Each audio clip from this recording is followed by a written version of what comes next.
Hello my dear students, welcome to my YouTube channel making mathematics easy. और इस video में हम discuss करने वाले हैं एक्सरसाइज 12.2 क्वेश्चन नंबर 3। तो चलिए स्टार्ट करते हैं। The length of the minute hand of a clock is 14 centimetre. Means जो मिनट वाली निडल है हमें उसकी लेंथ गिवन है जो कि 14 सेंटीमीटर। ठीक है। Find the area swept by the minute hand in 5 minutes. अब पता ही है, घड़ी है, निडल है तो चलेगी ही। हमें पता लगाना है कि 5 मिनट में उसने कितना एरिया कवर किया। ठीक है। देखिए, ये मैं यहाँ पे एक रफ डायग्राम बना रही हूँ। ये हमारे पास वॉच है और ये जो हमारी मिनट हैंड है ये है लाइक दैट। ठीक है। और ये यहाँ से चलना स्टार्ट किए, हमें पता है 5 मिनट्स। ये देखिए यहाँ पे हमें 5 मिनट्स ऐसे गिवन होते हैं। दैट मीन ये इतना यहाँ तक जो है वो एरिया कवर कर चुकी है। ठीक है। दैट मीन हमें ये एरिया जो है इसका हमें फाइंड करना है। ये जो आपको सेक्टर गिवन है इसका एरिया फाइंड करना। अब ये तो पता चले गया ना आप लोगों को कि ये सेक्टर है ना। दैट मीन यहाँ पे रेडियस बन रही है। रेडियस और आर्क से एक हमारे पास एक पार्ट आ रहा है इस सर्कुलर फील्ड का। ठीक है। हमें एरिया फाइंड करना है इस सेक्टर का। तो हमें दो चीज़ें चाहिए। हमें चाहिए angle of the sector and we need radius. तो रेडियस तो हमें गिवन है, लेंथ गिवन है इस निडल की जो कि है हमारे पास 14 सेंटीमीटर। अब हमें फाइंड करना है ये एंगल। ठीक है। तो सबसे पहले आपको ये पता होना चाहिए कि जो मिनट हैंड है वो 1 मिनट में कितना एंगल बनाती है, कितने डिग्री एंगल बनाती है। अब देखो, ये जो पूरा एंगल है ये कितना है, 360 डिग्री एंगल है। ठीक है ना, 360 डिग्री एंगल है। और हमें पता है ये जो हमारी मिनट हैंड है, मीन्स मिनट वाली जो निडल है, जो सुई है, वो 1 घंटे में पूरा राउंड लगाती है ना। दैट मीन्स 16 मिनट में ये पूरा एक राउंड लगाती है। 60 मिनट में, सॉरी नॉट 16, 60 मिनट में ये एक पूरा राउंड लगाती है। तो हम 1 मिनट का निकाल सकते हैं। दैट मीन ये 60 मिनट में जो मिनट हैंड है वो कितने डिग्री का एंगल बना रही है, 360 डिग्री का एंगल बना रही है ना। देखो, 1 घंटे में जो पूरा मिनट हैंड है वो पूरा 1 राउंड घूम जाता है पूरा। दैट मीन 60 मिनट में ये 360 डिग्री का एंगल बना रही है। हमें निकालना है 1 मिनट का। 1 मिनट में ये बना रही है 360/60। तो ये कैंसिल करेंगे तो कितना आएगा, 60 डिग्री। तो ये देखो, आपको वैसे याद ही होना चाहिए, आप 10th स्टैंडर्ड में हो। दैट मीन 1 मिनट में जो मिनट हैंड है वो कितने डिग्री का एंगल बनाती है, 6 डिग्री का एंगल बनाती है। ठीक है। हमें निकालना है 5 मिनट का। तो इसको 5 से क्या कर देना है, मल्टीप्लाई कर देना है। That mean angle of sector आ जाएगा हमारे पास 6 × 5 = 30 डिग्री। ठीक है, हो गया क्लियर। क्लियर है आराम से। आपके पास रेडियस भी है, एंगल ऑफ सेक्टर भी है। तो बस क्या करना है, फॉर्मूले में वैल्यू पुट करनी है। समझ में तो आ ही गया होगा कि हमने ये जो एंगल है ये कैसे फाइंड किया है। ठीक है। तो चलिए अब इसको सॉल्व करना स्टार्ट करते हैं। सबसे पहले हम लिखेंगे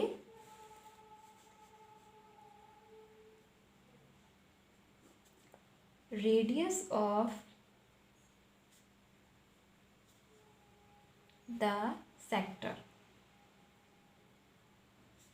रेडियस है हमारे पास यहाँ पे 14 सेंटीमीटर। ठीक है, रेडियस 14 सेंट। अब उसके बाद हम यहाँ पे क्या नोट करने वाले हैं, उसके बाद हम यहाँ पे एंगल लिखने वाले हैं। So angle made by the minute hand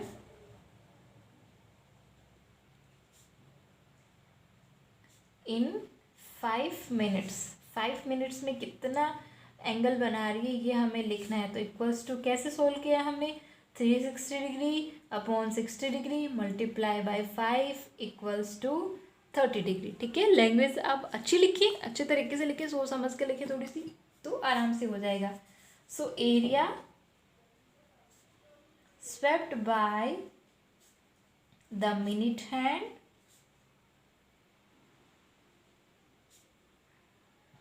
in 5 minutes.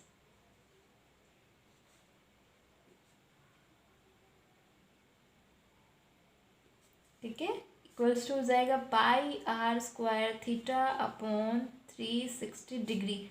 पाई की वैल्यू हमें लिखनी है 22/7। आर की वैल्यू हमें लिखनी है 14। That mean 14 × 14। थीटा है हमारे पास 30 डिग्री/ 360 डिग्री। से 3 कैंसिल हो जाएगा, 13 12 आ जाएगा, ये 2 से कैंसिल हो रहा है, 2 6 जा, 2 7 जा, 7 से 7 कैंसिल, ये 3 और अगेन 7, दैट मीन ये हमारे पास आ चुका है 22 इंटू 7 अपॉन 3, दैट मीन ये हो गया 154 upon 3 centimetre square. So that is the answer of this question. बिल्कुल भी टफ नहीं था, बस आपको ये पता होना चाहिए कि जो मिनट हैंड है वो कितने डिग्री का एंगल बनाती है। तो ये अब हमारे एकदम क्लियर हो गया है। मैंने आपको बहुत अच्छे तरीके से डायग्राम से समझा दिया है कि किस तरीके से आपको, इसी तरीके से आप जो ओवर हैंड है, दैट मीन जो ओवर वाली निडल है, ज़रूरी नहीं है कि मिनट की बात ही हो, यहाँ पे 1 घंटे की सुई की भी बात हो सकती है। तो उससे भी आप क्या कर सकते हो, आराम से कर सकते हो। देखो 1 घंटे वाली जो सुई है वो कितने घंटे में एक चक्कर लगाती है, तो यहाँ से शुरू होती है, ठीक है। तो आप क्या कर सकते हो, 12 आवर्स में एक पूरा राउंड लगाती है, ठीक है। तो 360 को अगर आप 12 से डिवाइड करोगे वो आएगा, ठीक है, 1 घंटे का आ जाएगा वो। तो उस तरीके से आप कर सकते हो आराम से, है ना। अब देखिए, अब हम कर लेते हैं question number 4। A chord of a circle of radius 10 centimeter subtends a right angle at the center। ठीक है, एक कॉर्ड की बात हो रही है यहाँ पे। हम साथ साथ में इसका डायग्राम भी बना लेते हैं ताकि आराम से हमें डायग्राम भी समझ में आ जाए। ये एक सर्कल है और इस सर्कल का ये एक कोई भी कॉर्ड है, और ये जो कॉर्ड है ये सेंटर पे 90 डिग्री का एंगल बना रहा है, ठीक है। इस तरीके से ये एंगल बनाएगा, और ये जो एंगल है ये कितना है, 90 डिग्री का है, राइट एंगल है, ठीक है। आगे बढ़िए, find the area of the corresponding, हमें एरिया फाइंड करना है माइनर सेगमेंट। सबसे पहले बात होती है सेगमेंट की, कि सेगमेंट क्या होता है। तो सेगमेंट है ये जो एरिया मैं यहाँ पे शेडो कर रही हूँ, ये है सेगमेंट, ठीक है। सेगमेंट इंट्रोडक्शन में पता चल ही गया होगा कि सेगमेंट किसे कहते हैं, कॉर्ड और उसके कॉरस्पॉन्डिंग जो आर्क है, वो जो एरिया होता है वो सेगमेंट होता है, ठीक है। तो इसका माइनर सेगमेंट, यानी यहाँ पे देखो, एक तो ये बड़ा सेगमेंट बना है, तो हमें तो माइनर का निकालना है, मेजर का एरिया फाइंड नहीं करना है। Second is major sector.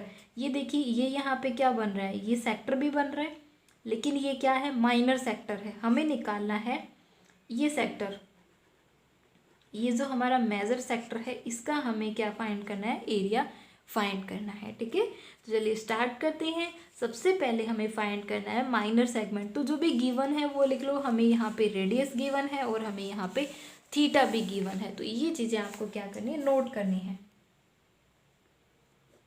We have radius equals to 10 centimetre and theta कितना है, 90 डिग्री है, राइट एंगल है, दैट मीन 90 डिग्री है। अब सबसे पहले हम लिखेंगे area of the minor segment.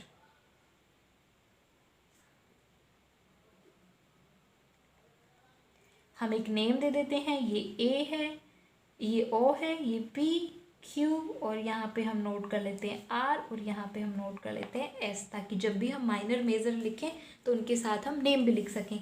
Minor segment हो गया हमारे पास पी आर क्यू। अब अगर आपने मेरा इंट्रोडक्शन वीडियो देखा है तो आप आराम से इसका फॉर्मूला लिख सकते हो, area of sector O P R Q minus area of triangle O P Q. अब अगर हम सेक्टर का एरिया लिखेंगे तो क्या लिखेंगे, pi r square theta upon 360 degree minus, ये देखिए राइट ट्राइंगल है, राइट एंगल ट्राइंगल है, तो उसका तो आराम से 1/2 बेस इंटू हाइट हो जाएगा, जो कि दोनों क्या है हमारे पास, रेडियस ही है, तो दोनों की वैल्यू हमें पता है, ठीक है। 1/2 इंटू बेस इंटू हाइट, तो बेस हो गया ओ क्यू, हाइट होगी ओ पी। आप कुछ भी लिख सकते हो, बेस और हाइट इंटरचेंज भी कर सकते हैं। पाई की वैल्यू हमें रखनी है यहाँ पे 3.14 लिखना है, क्योंकि क्वेश्चन में गिवन है, ये ध्यान रखना है, 22/7 नहीं रखना है। क्वेश्चन में गिवन है कि आपको पाई की वैल्यू 3.14 लिखनी है। 10 into 10 into 90 upon 360 degree, okay, minus 1/2 into radius है हमारे पास 10, वैल्यू पुट कर दी है, और इसको हमें क्या करना है, सोल्व करना है। ये देखिए जब आप इसको 100 आएगा, 100 से मल्टीप्लाई करेंगे तो यहाँ पे ये रिमूव हो जाएगा, ये कैंसिल हो रहा है 4 से, सो अपॉन 4 माइनस ये 100/2 कितना आएगा 50 आएगा। तो ये अगर आप डिवाइड करेंगे 78.5 माइनस 50 और माइनस करेंगे तो 28.5 सेंटीमीटर स्क्वायर, ये हो गया हमारा area of the minor segment. ठीक है, उसके बाद हमें क्या फाइंड करना है, सेकंड हमारा पार्ट है इसमें एरिया ऑफ मेजर सेक्टर। हमें यहाँ पे मेजर सेक्टर का एरिया क्या करना है, फाइंड करना है। So area of the major sector, major sector का नेम भी हमें लिखना है। मेजर सेक्टर है हमारा PSQO। ये थोड़ा सा ध्यान रखना है आपको कि जब भी आप मेजर सेक्टर, माइनर सेक्टर ये देखें तो आप ज़रूर नोट कर लें, पॉइंट को नोट कर लें ताकि आप कोई मिस्टेक नहीं हो। तो फॉर्मूला तो वही होगा πr² थीटा अपॉन 360 डिग्री। ध्यान रखना है कि यहाँ पे जो हमारा थीटा है वो क्या हो जाएगा, चेंज हो जाएगा। ये वाला थीटा हमें चाहिए, माइनर सेक्टर नहीं है, हमें मेजर सेक्टर का फाइंड करना है। तो ये थीटा कैसे आएगा, 360 में से 90 को क्या करना है, माइनस करना है। तो यह जाएगा 270 अपॉन 360। और जब हम इसको कैंसिल करेंगे तो ये है डेसिमल रिमूव हो जाएगी 10 × 10 से, और ये आ जाएगा हमारे पास 3/4। और जब आप इसको सोल्व करेंगे ये आएगा 235.5 centimetre square. So that is the answer of question number 4। बस यहाँ पे आपको ध्यान देना है, किसी थीटा के बारे में ध्यान देना है कि आप जो थीटा लिख रहे हैं वो किससे रिलेटेड है, वो मेजर सेक्टर का है या फिर माइनर सेक्टर का। एंड अदरवाइज़ आपको कोई भी इसमें प्रॉब्लम हो तो आप डेफिनेटली आप कमेंट कर सकते हैं, मुझे बता सकते हैं कि यहाँ पे हमें किस तरीके से थीटा जो है वो नोटिफाई करना है। ओके।